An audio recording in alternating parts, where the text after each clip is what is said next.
नमस्कार दोस्तों, मैं कुलदीप कुमार के सर यूथ पाठशाला ऐप और संकुल मार्गदर्शन पर आप सभी का स्वागत करता हूं।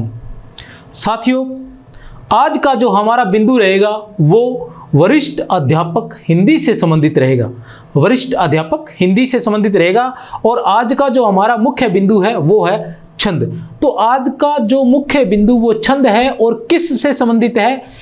केवल वरिष्ठ अध्यापक से। हाँ, किसी और में आता है कोई छंद, इसमें से कोई छंद किसी और में आता है तो वो उनके भी काम का है, लेकिन मुख्य रूप से जो आज के जो छंद रहेंगे वो छंद रहेंगे वरिष्ठ अध्यापक हिंदी के लिए। तो साथियों, आज का जो हमारा मुख्य बिंदु है वो छंद को ट्रिक के माध्यम से करवाने का रहेगा। क्या रहेगा? छंद को ट्रिक के माध्यम से करवाने का रहेगा। कि मैंने देखा है कि छंदों के माध्यम से छंद जब पढ़ते हैं तो अलग अलग प्रकार के छंद या अलग अलग प्रकार से पढ़ाए जा रहे हैं। मैंने बहुत सारी पुस्तकें पढ़ी, बहुत सारी पुस्तकों का अध्ययन किया, तो आखिर मैंने देखा कि इस प्रकार की ट्रिक वहाँ नहीं थी या कोई ऐसा तरीका नहीं था कि जहाँ आसानी से छंदों को मतलब विस्तार से भी किया। ऐसा नहीं, ट्रिक का मतलब ये नहीं है कि मैं आपको ट्रिक बता रहा हूँ और उसमें बहुत कुछ छूट गया है। मैं एक ऐसी ट्रिक लेकर आता हूँ आपके सामने जिसमें छूटता कुछ नहीं है, लेकिन बहुत छोटे से रूप में वो आपके सामने आ जाता है, बड़े ही आसान तरीके से आपके सामने। और जिससे आसान प्रश्न हम क्या देखते हैं कि अक्सर क्या होता है कि हम बड़ा करने के चक्कर में या विस्तार से करने के चक्कर में या व्याख्या सहित करने के चक्कर में हमारा क्या हो जाता है कि आसान से प्रश्न गलत हो जाते हैं, बड़ा आसान से होते हैं। तो इससे क्या है कि आसान प्रश्न और कठिन प्रश्न दोनों होंगे, लेकिन आसान प्रश्न जो है वो किसी भी स्थिति के अंदर गलत होने की संभावना आपकी नहीं रहेगी। तो आज जो हम छंद करने जा रहे हैं वो वरिष्ठ अध्यापक हिंदी के लिए छंद करने जा रहे हैं और वो भी ट्रिक के माध्यम से करने जा रहे हैं। तो देखते हैं सबसे पहले कि जो वरिष्ठ अध्यापक हिंदी है उसमें मुख्य रूप से 7 छंद लिए गए हैं। कितने छंद लिए गए हैं? 7 छंद लिए गए हैं। अभी देख लेते हैं कौन कौन से छंद लिए गए हैं।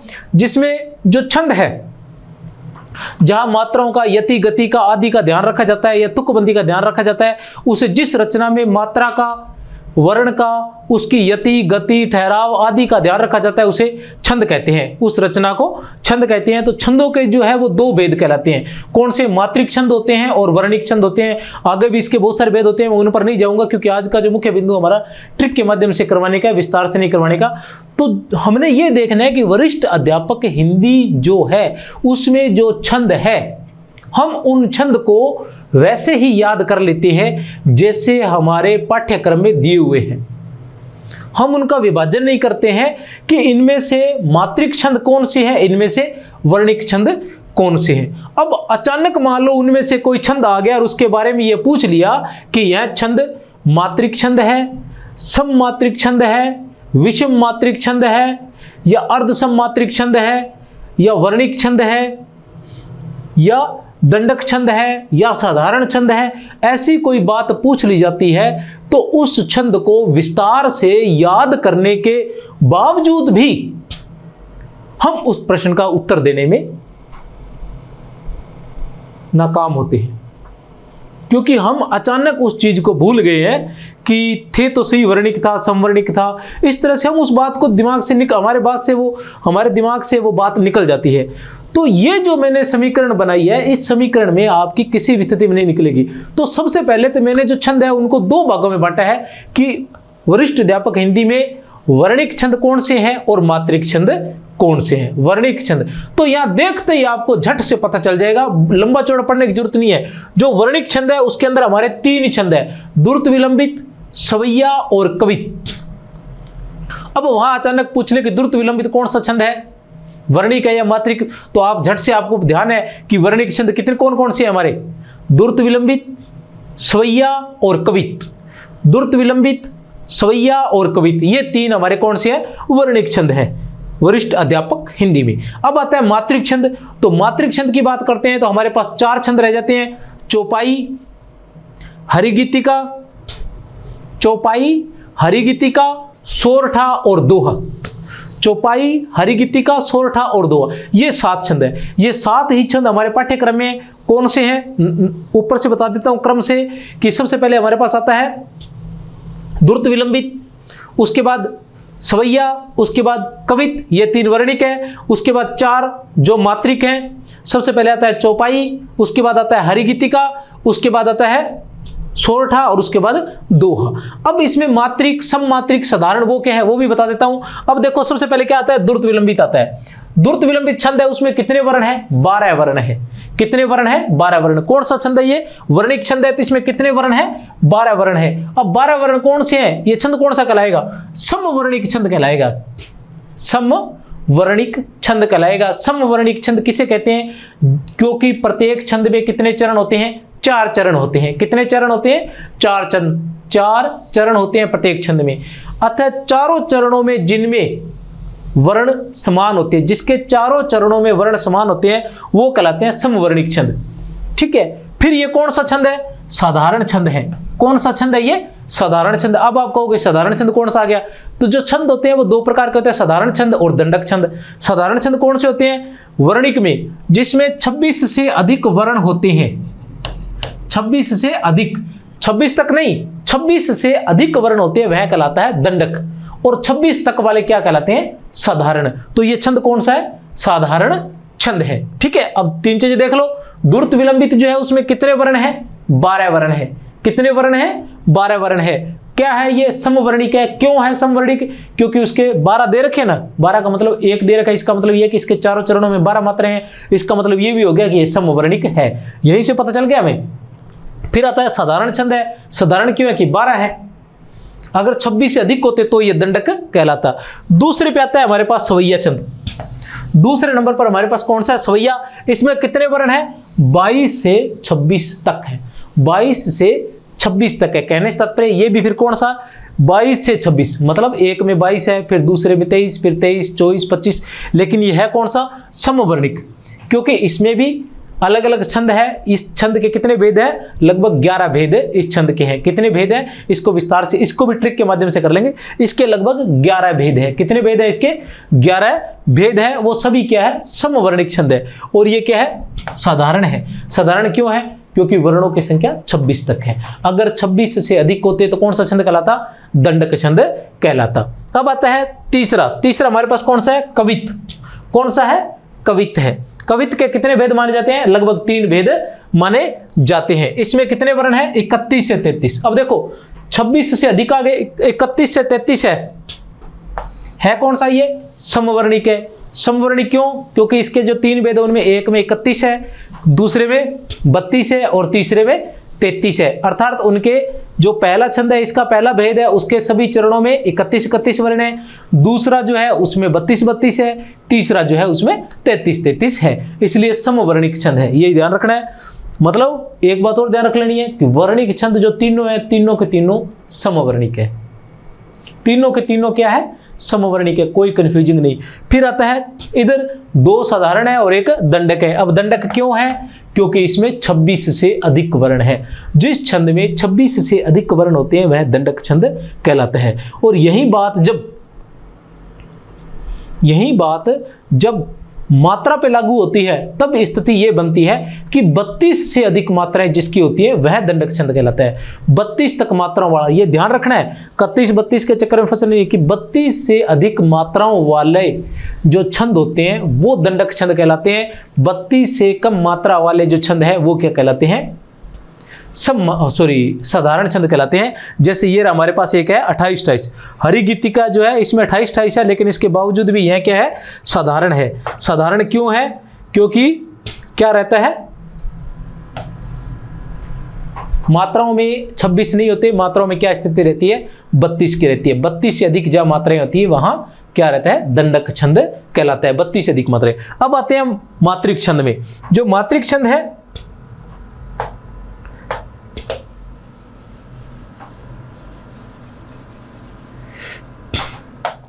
कौन सा छंद है ये, मात्रिक।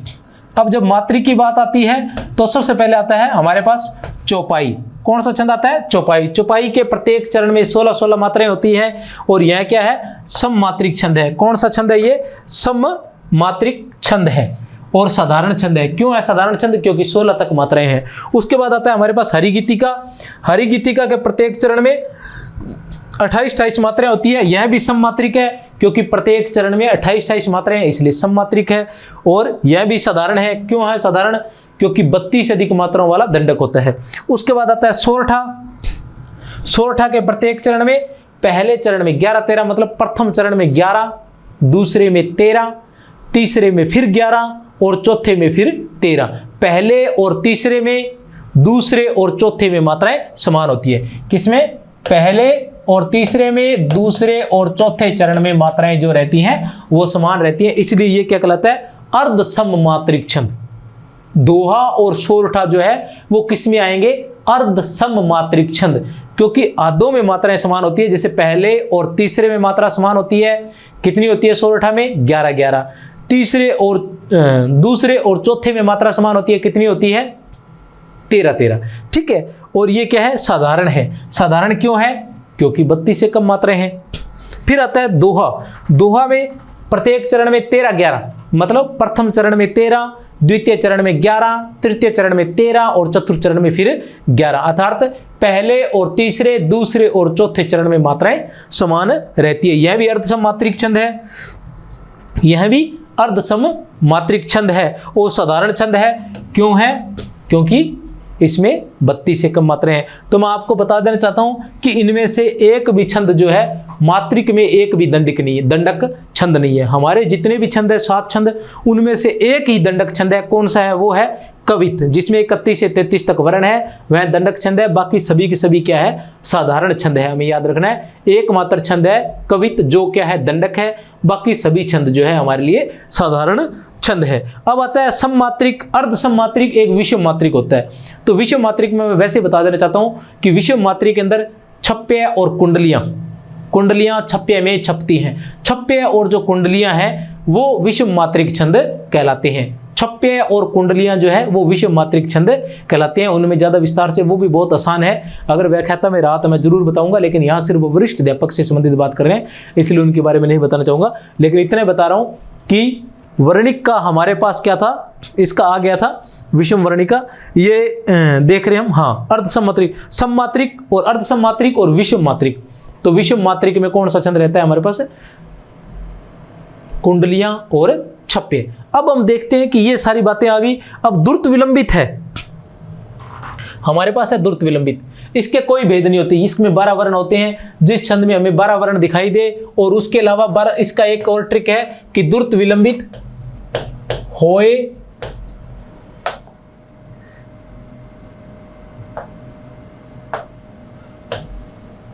नभा भरा। नभा भरा मतलब 12 वर्ण होने चाहिए, और 12 वर्णों का जो क्रम है वो क्या रहना चाहिए? नगण, भगण, भगण और रगण। नगण, भगण, भगण और रगण, नभा भरा। तो ये द्रुत विलंबित हो जाएगा। सवैया के 11 भेद है, आगे चलकर देखते हैं उनको डिटेल से। सभी को मतलब ट्रिक के माध्यम से याद करेंगे। कवित के 3 भेद है, उनको भी ट्रिक के माध्यम से याद करते हैं। और चौपाई है, उसके प्रत्येक चरण में 16-16 मात्राएं होती है, कोई समस्या नहीं है। 16-16 मात्राएं जहां दिखेंगी वहां हमें कौन सा छंद रहेगा? चौपाई छंद रहेगा प्रत्येक चरण में। हरिगीतिका जहां प्रत्येक चरण में 28-28 मात्राएं दिखाई देंगी वहां कौन सा छंद होगा? हरिगीतिका छंद। और सोरठा जहां 11 और 13 होगी वहां सोरठा, और जहां 13 और 11 मात्रा होगी वहां कौन सा कहलाएगा? हमारे पास दोहा। ये अर्ध सममात्रिक छंद है। अभी हम आगे देखते हैं कवित और सवैया को।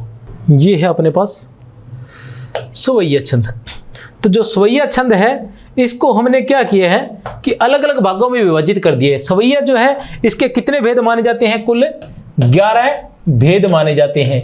कितने भेद माने जाते हैं? 11 भेद माने जाते हैं। और यह क्या कौन सा छंद है? यह एक प्रकार का वर्णिक छंद है। पहले बता चुके हैं कितने वर्ण होते हैं? 22 से 26 तक वर्ण होते हैं। इसमें कितने वर्ण होते हैं? 22 से 26 तक वर्ण होते हैं। यह एक प्रकार का वर्णिक छंद है। 22 से 26 तक वर्ण होते हैं और इसके 11 भेद होते हैं। 11 भेदों को हम करवाएंगे। 11 भेद जो है वो किस किस से बने होते हैं? सगण से बने हुए सवैये, भगण से बने हुए सवैये और जगण से बने हुए सवैये। 3 प्रकार से बने हुए सवैये है। किससे? सगण से बने हुए सवैये, भगण से बने हुए सवैये और जगण से बने हुए सवैये। अब सबसे बड़ी समस्या, ऐसा मैंने कहीं नहीं देखा कि सबसे बड़ी समस्या ये आती है कि वर्णों का तो सभी ने कर दिया होगा, ठीक है ना? 22, 23, 24, 25, 26 इस तरह से 22 फिर 23, 23, 23 फिर 24, 24, 24 फिर 25, 25, 25 या फिर 26, 26, 26 इस तरह से तो हो सकता है सभी ने कर दिया होगा। लेकिन ये स्थिति कहीं नहीं रही कि भगण से बनने वाले कौन से हैं, सगण से बनने वाले कौन से हैं और जगण से बनने वाले छंद कौन से हैं, ये कहीं नहीं दिखाई देता है। तो मैंने इनको क्या किया है कि सगण से बनने वाले अलग, भगण से बनने वाले अलग और जगण से बनने वाले अलग कर दिए हैं सभी छंदों को। अब ये जगण भगण सगण क्या है, इसके बारे में मैं थोड़ा सा बता देना चाहता हूं कि छंद के अंदर एक जो बात रहती है वो हमें जरूर याद रखनी होती है, वो होती है ये माता राज भान सलगा, यह रहती है यह माता राजभान सलका, ये होते हैं गण। गण माने जाते हैं, इसमें लघु गुरु का क्रम हमें ध्यान रखा जाता है। किसका? लघु गुरु का, कि वर्ण जो रहते हैं, वर्णों में गिनती तो वर्णों की रहती है, ये हमें ध्यान रखना है कि वर्णों में क्या करना है, गिनती जो करनी है, काउंटिंग जो करनी है वो वर्णों की ही करनी है। लेकिन उसमें हमें क्या ध्यान रखा जाता है, लघु और गुरु का ध्यान रखा जाता है कि लघु कहां आएगा और गुरु कौन सा आएगा, क्योंकि छंद से तात्पर्य है कि उसे लयबद्ध करना, और लयबद्ध हमें तभी रह पाएगा जब हम उसे लघु गुरु का ध्यान रखेंगे कि कहां कौन सा लघु होगा, कहां गुरु होगा।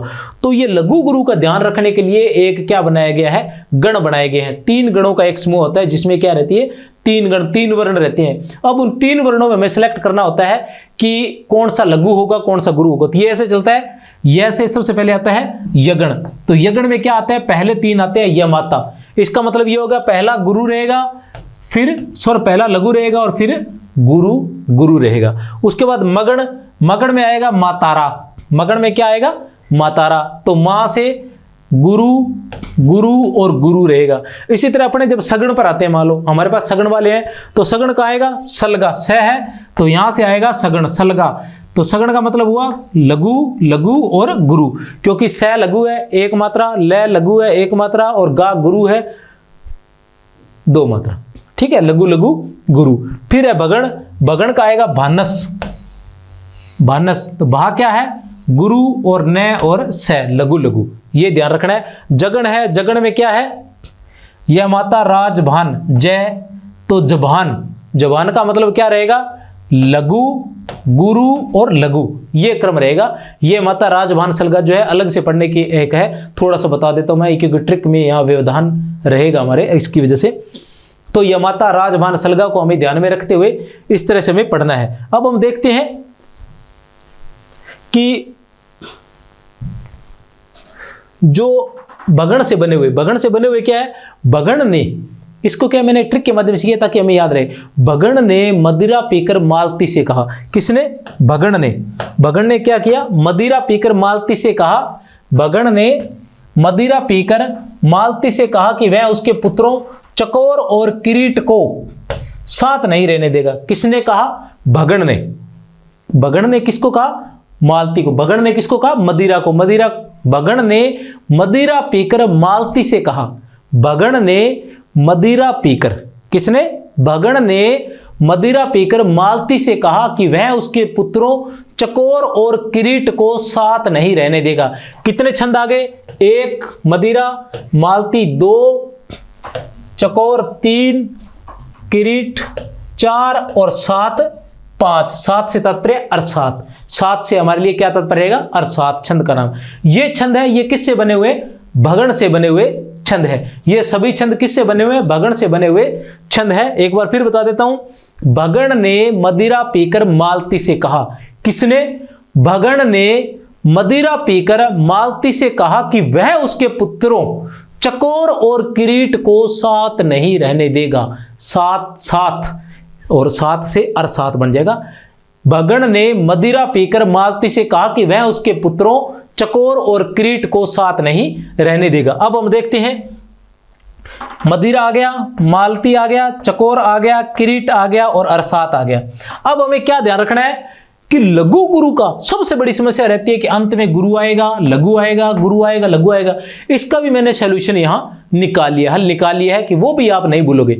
अब हमें ध्यान रखना है कि पहला जो है 22, अब इसमें हमें क्या ध्यान रखना है, 22, 23, 23 और 24, 24, 22, 23, 23 और 24, 24, 22, 23, 23 और 24, 24, 22, 23, 23 और 24, 24। आगे वाला आएगा वो 24 से शुरू होएगा, 24, 24, 24 और फिर 25, 25 और फिर 26, इस तरह से। मतलब हमें क्या ध्यान रखना है कि जहां खत्म होगा वहीं से शुरू होगा और वहीं से शुरू होकर उसी क्रम में चलेगा। तो 22, 23 23 और 24 24 और क्रम ये दे ही रखा ऊपर। सबसे पहले मदिरा, फिर मालती, चकोर, किरीट और अरसात। अब यहाँ क्या करें, मदिरा।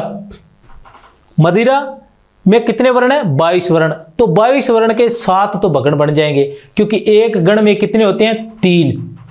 एक में कितने होते हैं, 3। तो 7 3 21। अब एक बच गया पीछे वर्ण, ठीक है ना। एक गण में कितने होते हैं, 3 वर्ण होते हैं। तो कितने भगण बने, 7 भगण। तो 7 3 21। अब एक बच गया, तो एक क्या है, वो लघु है या गुरु है। अब आपसे पूछे कि जो कौन सा है, मदिरा।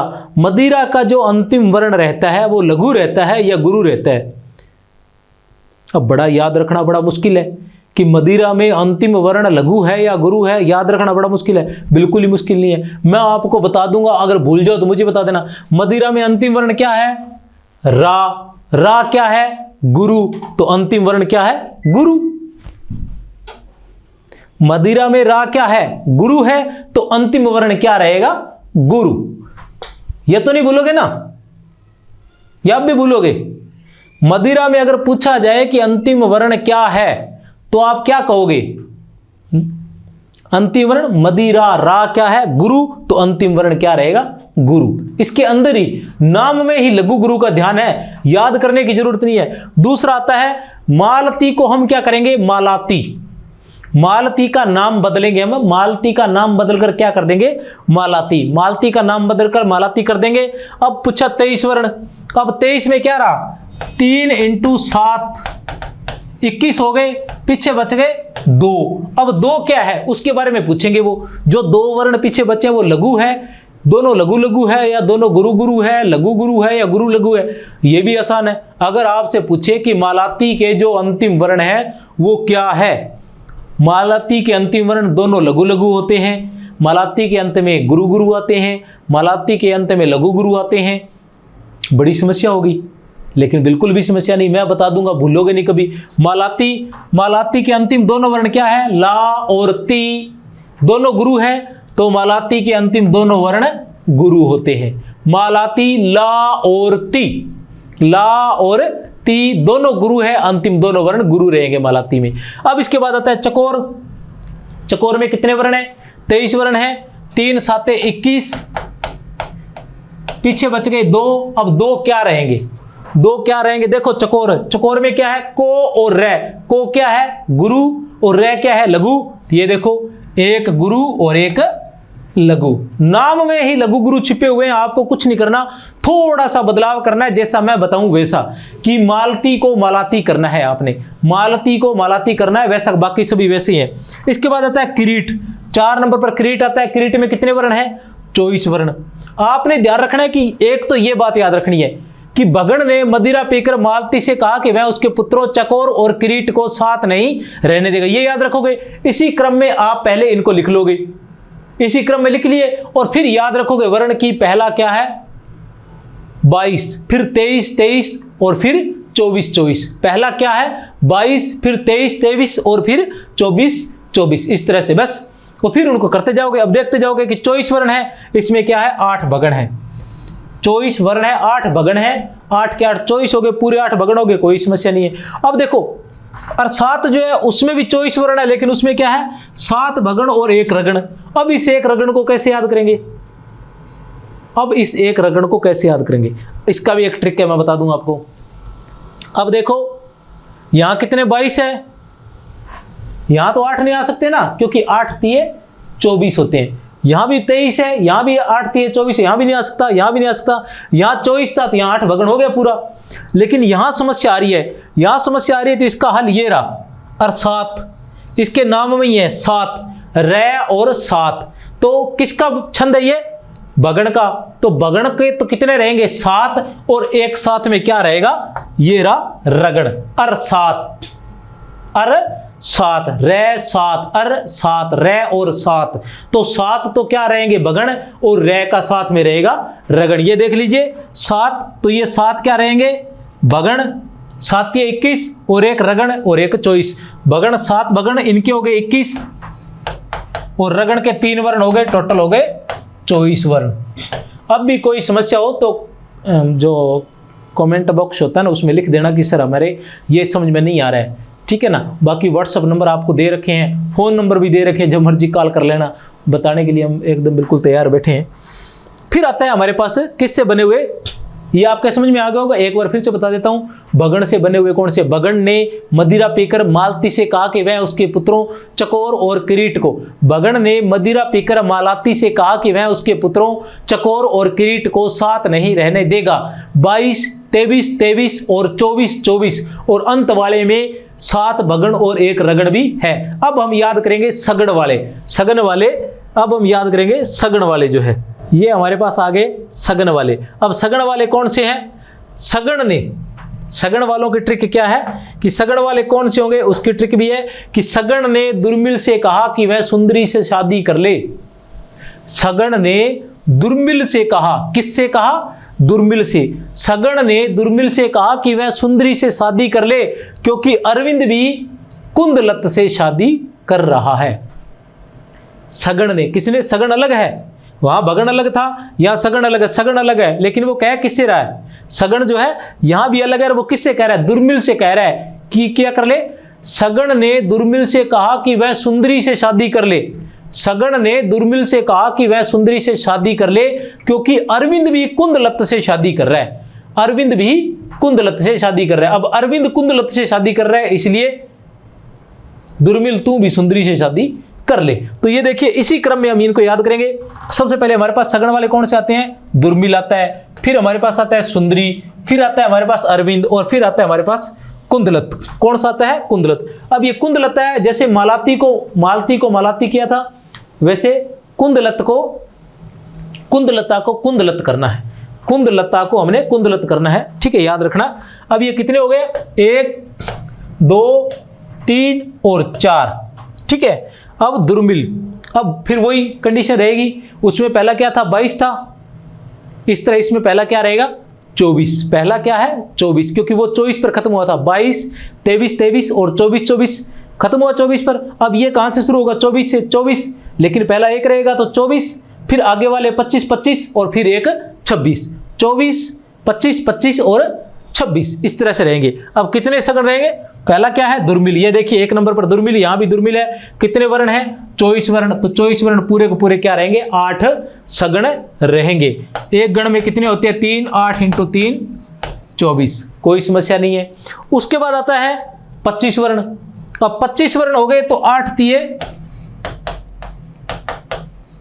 24, एक शेष बच गया। अब एक जो शेष वर्ण बचा है वह लघु होगा, गुरु होगा। बड़ी मुश्किल होगी, लेकिन मुश्किल होने नहीं देंगे, हम बैठे हैं ना, ठीक है। तो कैसे नहीं होने देंगे? अब देखो मैं बताता हूं। सुंदरी में अंतिम क्या है? री। तो री क्या है? गुरु। तो गुरु है तो ये रहा गुरु। अब ये लघु गुरु वाली समस्या, नाम वाली समस्या, कौन सा छंद, कहां का छंद, सारी समस्या एकदम हल कर दी जाएगी, ठीक है। फिर भी कहीं कोई समस्या लगेगी सर हमें याद नहीं हो रहा, तो आप बात कर सकते हैं मुझसे। अब आता है इसके बाद अरविंद। अब अरविंद में कितने वर्ण हैं? 25 वर्ण हैं, वहीं 8 सगण और अंत में एक 8 × 3 24, एक बच गया। अब एक क्या है? लघु है या गुरु। तो अरविंद में दै क्या है? अरविंद में अंतिम जो वर्ण है वो दै क्या है? लघु। तो ये रहा लघु, अंतिम वर्ण लघु रहेगा। अब आता है उसके बाद कुंदलता। अब कुंदलता को मैंने क्या कहा? कुंदलत करना है। कुंदलता को 3 बदलाव करने हैं। मालती को मालाती करना है, और कुंदलता को कुंदलत करना है, और एक लवंग लता आएगा उसको लवंग लत करना है। लवंग लता को लवंग लत करना है। बस ये 3 ही है, ठीक है ना। एक जैसी है कुंदलत और लवंग लत, कोई समस्या नहीं है। लत लत, लता को लत करना है और मालती को मालाती करना है। बस ये 3 ही बदलाव करने हैं, लघु गुरु की समस्या से निजात मिल जाएगी। दूसरा कौन, इसके बाद कौन सा आता है? 3 नंबर पर कौन सा है हमारे पास? 1, 2, 3 नंबर पर अरविंद। अरविंद के बाद 4 नंबर पर हमारे पास है कुंदलत। कुंदलत में क्या है? 26 वर्ण। कितने वर्ण है? 26 वर्ण। तो 8 सगण हो गए, अंत में कितने बच गए? 2। तो 2 क्या होंगे? अंत में जो 2 है वो क्या रहेंगे? लघु रहेंगे, गुरु रहेंगे, गुरु लघु रहेंगे। तो ये देखिए कुंदलत, ल और तय, इसका मतलब ल और तय दोनों क्या है? लघु लघु। तो कुंदलत के अंतिम 2 वर्ण लघु रहेंगे। कुंदलत के अंतिम 2 वर्ण क्या रहेंगे, लघु ही रहेंगे। उसके बाद आता है हमारे पास, ये हो गए 4 वर्ण, ये किससे बने हुए, सगण से बने हुए। अब हमारे पास आते हैं जगण से बने हुए। किससे बने हुए, जगण से बने हुए, जगण से बने हुए। आपको बता दूं सगण से बने हुए जो है, सॉरी बगण से बने हुए कितने हैं, बगण से बने हुए ये भी याद रख लेना 5 है, सगण से 4 है और जगण से 2 है। 5 4 9 और 2 11 है क्या, ये सवैया है, ये भी याद रख लेना। बातों बातों में ये मत भूल जाना कौन सा छंद है, ये सवैया छंद है। सवैया छंद कौन सा छंद है, वर्णिक छंद है। वर्णिक छंद में कौन सा है, समवर्णिक छंद है। समवर्णिक छंद में भी कौन सा छंद है, साधारण छंद है। ये सारी कहानी मैं पहले बता चुका हूं, ठीक है। अब देखो ये जो अब जगण से बने हुए कितने हैं, 2 छंद है। कौन कौन से हैं, सुमुखी और लवंगलत। सुमुखी और लवंगलत और उनकी संख्या है 23 और 25। जो सुमुखी है उसमें 23 वर्ण है, सुमुखी में कितने हैं, 23 वर्ण। अब 23 का मतलब ये हुआ कि 7 तिये 21, 7 तिये 21। पीछे कितने बच गए, 2 वर्ण। अब जो 2 वर्ण बचे हैं वो लघु है या गुरु है। पीछे जो 2 वर्ण बचे हैं वो लघु है या गुरु है, ये कैसे ज्ञात हो, तो क्या है, सुमुखी। सुमुखी में क्या रहेगा, मुंह क्या है, छोटा और खी क्या है, बड़ा। तो लघु और गुरु ये रहे, लघु और गुरु। सुमुखी, सुमुखी मुंह के अंदर मुंह लघु है और सुमुखी खी जो है वो गुरु है, तो लघु और गुरु ये देखिए। फिर आता है लवंग लत। मैंने लवंग लता को क्या बोला, नाम इसका लवंग लता है लेकिन हमें क्या बोलना है, लवंग लत बोलना है। तो लवंग लत में क्या रहेगा, ल और तय। लवंग लत में कितने हैं, 25 वर्ण। 25 वर्ण, इसका मतलब ये हुआ 8 तिये 24, 24 हो गए। 8 × 3 24। पीछे कितने बच गया, 1। जो 1 बचा है वो क्या रहेगा, 1 बचा है वो क्या रहेगा, लघु रहेगा, गुरु रहेगा। तो लवंग लत में तय क्या है, लघु, तो अंत में क्या रहेगा, एक लघु रहेगा। तो इस तरह से जो स्वैया छंद है उसको आप बड़े ही आसानी से याद कर सकते हैं इस ट्रिक के माध्यम से। कोई भी इसका बिंदु जो है वो आपसे अछूता नहीं रहेगा, कोई भी बिंदु आप हर तरह से इसको ट्रिक के माध्यम से याद रख सकते हैं। 1-2 बार वीडियो देखेंगे तो आपको अच्छे से याद हो जाएगा। फिर भी कोई समस्या हो तो आप मुझे कॉल कर सकते हैं, मैसेज कर सकते हैं, टेलीग्राम कर सकते हैं, जो मन में आए वह कर सकते हैं। और हम वचनबद्ध है आप लोगों की सहायता करने के लिए। जितनी कोशिश हो रही है उतनी अधिक से अधिक प्रयास कर रहे हैं, ज़्यादा से ज़्यादा क्लास लगाने की कोशिश कर रहे हैं, लेकिन आप लोग शेयर नहीं कर रहे हैं। पर कोई बात नहीं, हम तो लगे रहेंगे, क्योंकि गुरु का जो काम रहता है या जो कर्तव्य बनता है कि गुरु यह नहीं देखता कि शिष्य उसका आदर सत्कार कर रहे हैं या नहीं कर रहे, लेकिन वह अपने कर्तव्य का निर्वाह लगातार करता रहता है। तो ये थे स्वैया। एक बार फिर बता देता हूं, बगण से बने हुए स्वैया। बगण ने मदिरा पीकर मालाती से कहा, बगण ने मदिरा पीकर मालाती से कहा। अब जब कोई व्यक्ति मदिरा पीता है तो वो ये कहता है कि पुत्रों को अलग कर दो भैया, लड़ लड़ के। जब कोई मदिरा पीता है ना, जिस घर में मदिरा पीने वाले होते हैं वहाँ जल्दी ही बंटवारा हो जाता है। तो बगण क्या है, वो मदिरा पीकर मालाती से कहता है कि वह उसके पुत्रों चकोर और किरीट को साथ नहीं रहने देगा, क्योंकि दोनों कोई कमाई करके नहीं लाते हैं और मुझसे कमाई होती नहीं है। ठीक है, बगण ने मदिरा पीकर मालाती से कहा कि वह उसके पुत्रों चकोर और किरीट को साथ नहीं रहने देगा। बगण से बनने वाले जो स्वैया है उनकी संख्या 5 है। कितनी है, 5 है बगण से बनने वाले। अब सगण से बनने वाले, सगण ने दुर्मिल से कहा कि वह सुंदरी से शादी कर ले। सगण ने दुर्मिल से कहा कि वह सुंदरी से शादी कर ले। क्यों कर ले भैया, इसलिए कर ले क्योंकि अरविंद भी तो कुंदलता से शादी करता है। जैसे कि साधारणतः हमारी भारतीय संस्कृति रही है कि हम लोग क्या करते हैं, अड़ोसी पड़ोसियों को देखते हैं कि पड़ोसी अगर बेड ले आया तो हम भी बेड लेके आए, पड़ोसी फ्रिज ले आया हम भी फ्रिज लेके आते हैं। उसी तरह हम देखते हैं कि अरे उसने तो अपने लड़के की शादी कर ली तो हम भी अपने लड़के की शादी कर लेते हैं। हम ये नहीं देखते कि वो लड़का जॉब लग गया है, वो सेटल हो गया इसलिए वो शादी कर रहे हैं, हमारे वाला अभी तक आवारा ही घूम रहा है तो भी कर दो, कोई बात नहीं। और फिर जैसे ही हो जाता है फिर वो भगण साहब कहते हैं, मदिरा पी के कहते हैं कि इनको अलग कर दो। तो ये वाली कंडीशन भारतीय संस्कृति में रहती है। इसलिए हम लोगों को क्या करना है कि ऐसी स्थिति से हम लोगों का पाला ना पड़े, इसलिए हमें ज़्यादा से ज़्यादा तैयारी करनी होती है, डट कर तैयारी करनी होती है, ताकि हम मतलब अपने आप में स्वावलंबी हो सकें या अपने आत्मनिर्भर बन सकें। आत्मनिर्भर तभी बन सकेंगे जब हम जॉब लगेंगे तो एकदम परमानेंट OPS मिलेगी जाते ही आपको तैयार, जिसके लिए हम लोगों ने बहुत लंबा संघर्ष किया है। अभी देखते हैं जो छंदों की श्रेणी थी उसके अंदर हमारे पास सिर्फ एक छंद बचा है, वो है कवित।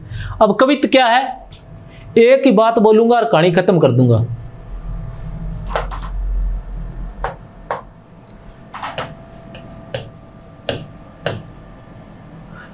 मनरूप देव, मनरूप देव। कवित्व जो है उसके 3 भेद माने जाते हैं। मनरूप देव, मन से मनहरण, देव से मन से मनहरण, रूप से रूप गणाक्षरी, देव से देव गणाक्षरी। एक बार फिर बता देता हूं, कवित्व के अधिकतर 3 भेद माने जाते हैं, 3 कवित्व माने जाते हैं, कवित्वों की संख्या 3 मानी जाती है। मनरूप देव सीधा सा नाम है, मनरूप देव। मनहरण, रूप गणाक्षरी, देव गणाक्षरी, मनहरण, रूप गणाक्षरी, देव गणाक्षरी। और अब आएगा 31 वर्ण, 32 वर्ण और 33 वर्ण। 31, 32 और 33, 31, 32 और 33, मन रूप देव।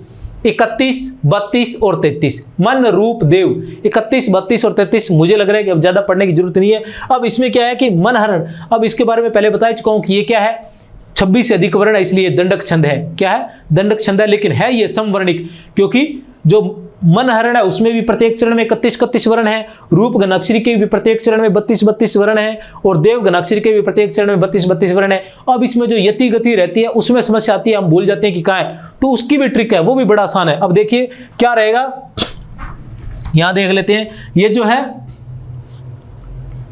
मनहरण, मनहरण में क्या रहेगा, 16 और 15। रूप गणाक्षरी में क्या रहेगा, 16 और 16। देव गणाक्षरी में क्या रहेगा,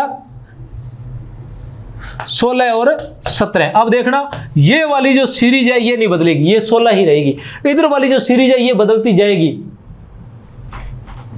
ये वाली जो सीरीज है ये नहीं बदलेगी। 16 और 15, 16 और 16, 16 और 17। ये देखिए 15, 16 और 17, ये वाली सीरीज लगातार बदलती जाएगी और संख्या रहेगी 31, 32 और 33। इसके अलावा भी एक प्रकार का रहता है, एक या तो ये रहता है यति गति, या फिर इसके अलावा क्या रहती है, इसमें 8, 8, 8 और 7। फिर रहेगा इसमें 8, 8, 8 और 8। फिर इसमें 8, 8, 8 और 9। इसमें भी देखिए ये तीनों बिल्कुल नहीं बदलेंगे, इधर वाली सीरीज सिर्फ बदलेगी 7, 8 और 9, 7, 8 और 9। अब ये क्या है, दंडक छंद है, समवर्णिक छंद है और वर्णिक छंद है, ये बातें हमें ध्यान रखनी है। तो ये थे हमारे प्रमुख रूप से छंद। वरिष्ठ अध्यापक हिंदी में मुख्य रूप से 7 छंद है। पहले हम वर्णिक छंद लेंगे। वर्णिक छंदों की संख्या 3 है। द्रुत विलंबित जिसमें 12 वर्ण है, उसके बाद सवैया जिसमें 22 से लेकर 26 तक वर्ण है, जिसके 11 भेद माने जाते हैं। उसके बाद कवित्व जिसमें 31 से लेकर 33 तक वर्ण है। ये थे 3 वर्णिक छंद। फिर आता है मात्रिक छंद। मात्रिक छंद में हमारे पास 4 छंद आते हैं। सबसे पहले चौपाई आता है, जिसके प्रत्येक चरण में 16-16 मात्राएं, जो सम मात्रिक छंद है और साधारण छंद है। उसके बाद हमारे पास आता है हरिगीतिका, जिसके प्रत्येक चरण में 28-28 मात्राएं हैं, जो सम मात्रिक छंद है और साधारण छंद है। उसके बाद हमारे पास आता है सोरठा, जिसके 11 और 13 मात्राएं हैं प्रत्येक चरण में। 11 और 13 अर्ध सम मात्रिक छंद है और यह भी साधारण छंद है। उसके बाद हमारे पास आता है दोहा। दोहा में 13 और 11 मात्राएं, यह भी अर्ध सम मात्रिक छंद है और यह भी साधारण छंद है। इस तरह से 7 छंद थे। मैं विश्वास करता हूं कि विस्तार से तो अलग से बहुत बताया गया है। कोर्स के अंदर बहुत लंबा, कम से कम 10 घंटे की क्लास होगी छंद की, लेकिन इस ट्रिक के माध्यम से आपको कोई भी छंद दोबारा करने की जरूरत नहीं रहेगी। साथियों, बहुत बहुत आभार आप सभी का, बहुत बहुत प्यार मिल रहा है आप सभी से।